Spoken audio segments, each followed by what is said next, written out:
حضرت رابعہ بصریہ کو خادمہ نے بتایا کہ گھر میں کوئی مہمان آئے ہیں، تو کہا ان کے کھانے کا انتظام کرو۔ کہا باورچی خانے میں تو صرف ایک روٹی پڑی ہے اور مہمان 4-5، کہا اس روٹی کو اللہ کی راہ میں باہر خیرات کر دو۔ کہا ٹھیک ہے، کر دیا۔ تھوڑی دیر کے بعد دروازے پہ دستک ہوئی، پوچھا من دق الباب، کون ہے دروازے پہ؟ کہا فلاں کا فرستادہ غلام ہوں، ہمارے آقا نے آپ کے لیے کھانا بھیجا ہے۔ خادمہ نے کھانا وصول کیا، حضرت رابعہ کو بتایا، کہا لاؤ ذرا۔ دیکھا، کپڑا اٹھایا تو وہ 5 روٹیاں تھیں۔ کہا اس کے آقا نے کسی اور گھر بھیجا ہوگا، غلطی سے ہمارے گھر آ گیا، یہ کھانا واپس کر دو۔ کھانا واپس کر دیا۔ پھر تھوڑی دیر کے بعد دروازے پہ دستک ہوئی، پھر پوچھا دروازے پہ کون ہے؟ کہا میں فلاں کا غلام ہوں، میرے آقا نے آپ کے لیے کھانا بھیجا ہے۔ خادمہ نے وصول کیا، حضرت رابعہ نے کہا ذرا لائیے۔ دیکھا تو 7 روٹیاں تھیں۔ کہا اس کے آقا نے کسی اور گھر بھیجا ہوگا، یہ غلطی سے ہمارے گھر آ گیا، اس کو بلاؤ اور واپس دے دو۔ تھوڑی دیر بعد پھر دروازے پہ دستک ہوئی، پوچھا من دق الباب، کون ہے؟ کون دروازے کو کٹکھٹا رہا ہے؟ کہا میں فلاں کا فرستادہ غلام ہوں، میرے آقا نے آپ کے لیے کھانا بھیجا اور کہا حضرت رابعہ کو دے کے آنا ہے۔ خادمہ نے وصول کیا، حضرت رابعہ نے کپڑا کھولا تو 10 روٹیاں تھیں۔ کہا ہاں یہ ہمارا کھانا ہے۔ کہا کہ پہلے 2 بھی تو یہ کہتے تھے۔ کہا کہ میرے رب کا وعدہ ہے جو 1 دے 10 دیتا ہوں۔ تو پہلے 5 تھیں، پھر 7 تھیں۔ میں نے کہا مالک 10 پوری کرے گا تو تیری بندی وصول کرے گا۔ من جاء بالحسنۃ فلہ عشر امثالھا، جو 1 نیکی کرے اللہ 10 کا ثواب، اور 10 سے بھی وہ کہتے جتنا گڑ پاؤ اتنا میٹھا، تو 700 گنا تک، اور اللہ چاہے تو اس کو بھی بڑھا دیتا ہے، اس کے لیے کوئی مشکل نہیں ہے۔ حضرت عبداللہ ابن عباس حضور علیہ السلام سے روایت کرتے ہیں، اور حضور علیہ السلام اس حدیث کو رب سے روایت کرتے ہیں۔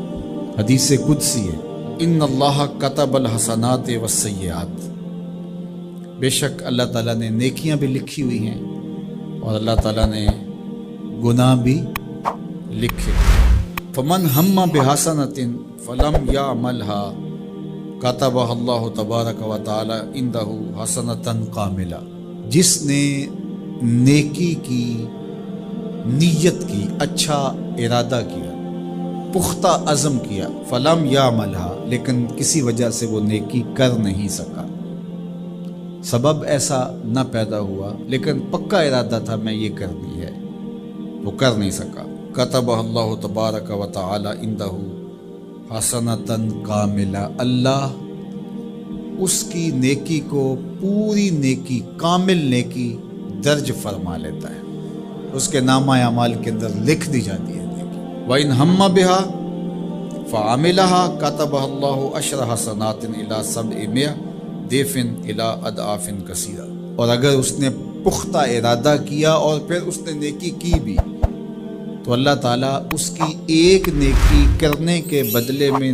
10 سے لے کر 700 گنا تک لکھتا ہے۔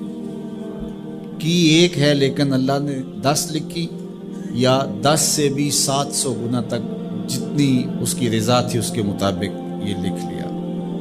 وَإِنْ هَمَّ بِسَيِّئَةٍ، اور اگر اس نے نیکی کی بجائے بدی کا ارادہ کیا اور پختہ ارادہ کیا، فَلَمْ يَعْمَلْهَا، لیکن اس نے بدی کی نہیں، برائی کی نہیں، کتبہ اللہ عندہ حسنۃ کاملہ، اللہ اس کو بھی نیکی لکھتا ہے کہ اس نے بدی کا ارادہ کیا تھا لیکن بدی کی نہیں، لہذا نہیں بدی کی تو ہم اس کو نیکی لکھتے ہیں، اس کو بھی نیکی لکھ لیا گیا۔ وَإِنْ ہَمَّ بِهَا، اگر اس نے پختہ ارادہ کیا برائی کا، فَعَمِلَهَا، اور عمل بھی کیا، کتبہ اللہ سیئۃ واحدہ، اللہ ایک ہی لکھتا ہے۔